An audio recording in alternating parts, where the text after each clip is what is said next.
শ্ৰোতা বন্ধুসকল, মানৱ শৰীৰ এক ক্ষুদ্ৰ ব্ৰহ্মাণ্ডৰ আজিৰ খণ্ডলৈ আপোনালোকক স্বাগতম। ইতিমধ্যে আমি হৃদপিণ্ড, পাচনতন্ত্ৰ, যকৃত, অগ্নাশয়, প্লীহা আদি প্ৰায় দেহৰ 15টা অংগৰ সম্পৰ্কত আলোচনা কৰিলোঁ। আজি দেহৰ এটা অন্যতম গুৰুত্বপূৰ্ণ অংগ হাড়, মানৱ দেহৰ জীৱন্ত কংকাল, বোন, দি living skeleton of human body, এই সম্পৰ্কত আলোচনা কৰিব খুজিছোঁ। বহুতৰ এক ভ্ৰান্ত ধাৰণা আছে যে হাড় এক নিৰ্জীৱ শুকান অংগ।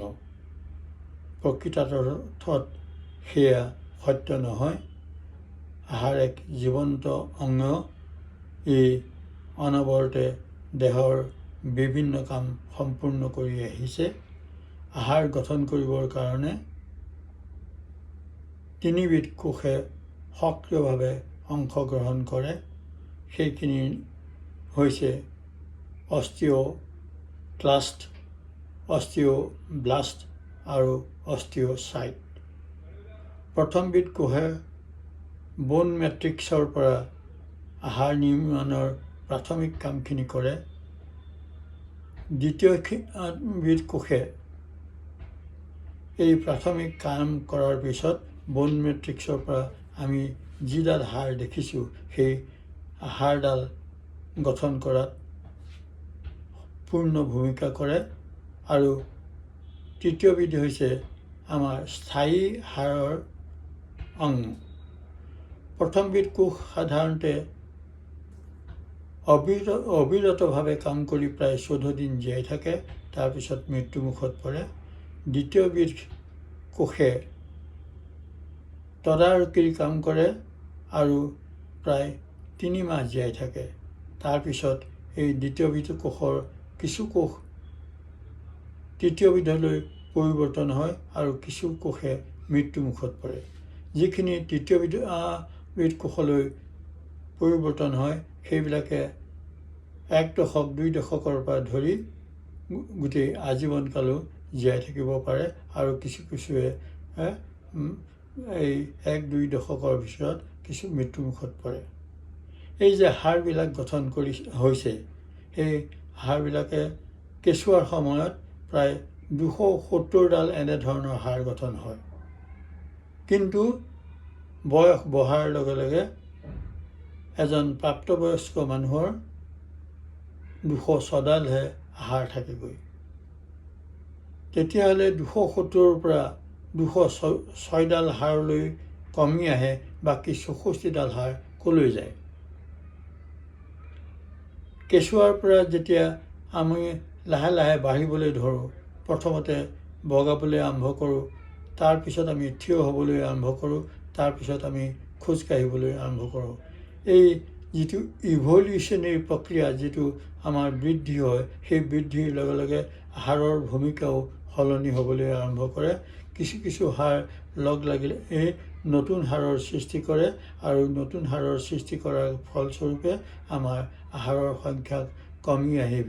এজন প্ৰাপ্তবয়স্ক মানুহৰ হাড় 206লৈ নিম্নগামী হয়। হাড়বিলাকে প্ৰধানতঃ আমাৰ ওজন বহন কৰে, আমাৰ দেহৰ শ্বেপটো দিয়ে আৰু মাংসপেশীৰ লগ লাগি হাড়বিলাকে আমাৰ গতি নিৰ্ণয় কৰে, আমাক খোজ কঢ়া ইত্যাদি কামখিনি কৰিবলৈ শিকায়। এই কামখিনিৰ উপৰিও হাড়ৰ আকাৰ উপৰিও অন্য কিছু কামো আছে। আমাৰ দেহত থকা কিছুমান কোমল অংগ যেনে মগজু, হৃদপিণ্ড, কলিজা, যকৃত, এইবিলাককো হাড়ে প্ৰটেকশ্যন দিয়ে, আৱৰি ৰাখে। সেই তেনেকুৱা হাড়বিলাক সাধাৰণতে চেপেটা হয়। আমাৰ কামি হাড়, আমাৰ লাওখোলা, সেই হাড়বিলাক চেপেটা হয়। আৰু কিছু হাড় আছে, সেই হাড়বিলাকে সৰু সৰু হাড় হয় আৰু অন্য কাম কৰে, যেনে মেৰুদণ্ডৰ হাড়বিলাক সৰু সৰু হয়, যাতে ই যিকোনো ভাঁজ ইত্যাদি লোৱাৰ ক্ষেত্ৰত ই সহায়ক হয় আৰু ইয়াৰ মাজেদি আমাৰ যিডাল নাৰ্ভ, সেই নাৰ্ভবিলাকো তাৰ মাজেদি পাৰ হৈ যাব পৰা হয়। হাড়ৰ এই কামখিনি কৰাৰ উপৰিও হাড়ৰ মাজৰ যিটো ফোঁপোলা অংশ, সেই ফোঁপোলা অংশত এবিধ বস্তু জমা হয়, তাক কয় বোন মেৰো, হাড়ৰ মজ্জা। আমাৰ যিসকল মাংসহাৰী মানুহ আছে, এই মাংসহাৰী মানুহবিলাকে মাংস ৰন্ধনৰ পিছত এই মজ্জাটো চুপি খায়। এই মজ্জাটো আমাৰ হাড়ৰ এটা ঘৰৰ ভিতৰৰ কাৰখানাৰ নিচিনাকৈ হাড়ৰ ভিতৰৰ এডাল ডাঙৰ কাৰখানা। এই মজ্জাটোৱে আমাৰ ৰক্তকণিকা RBC, শ্বেতকণিকা WBC আৰু প্লেটলেট নিৰ্মাণ কৰে। আমাৰ দেহৰ যিমানখিনি তেজ আছে, সেই তেজখিনি নিৰ্মাণৰ কাৰখানাটো হৈছে এই হাড়ৰ ভিতৰত থকা মজ্জাখিনি। হাড়ৰ এই কামখিনি কৰিবৰ কাৰণে যথেষ্ট পৰিমাণে কেলছিয়াম, ফচফৰাছ ইত্যাদি প্ৰয়োজন হয়। সেইকাৰণে আমি কেলছিয়াম, ফচফৰাছ সমৃদ্ধ খাদ্য খাব লাগে আৰু হাড়খিনি মজবুত কৰিবৰ কাৰণে ডি ভিটামিনৰ প্ৰয়োজন হয়। ডি ভিটামিন প্ৰধানতঃ সূৰ্যৰ ৰশ্মিৰ পৰা পোৱা যায়। সেইকাৰণে পুৱা ভাগত শোধাগাৰে আমি কিছু সময় সূৰ্যৰ পোহৰ ল'ব লাগে। আমাৰ পশ্চিমীয়া দেশবিলাকত চানবাথ কৰিবৰ কাৰণে সাগৰৰ পাৰত শোধাগাৰে মানুহ শুই থাকে।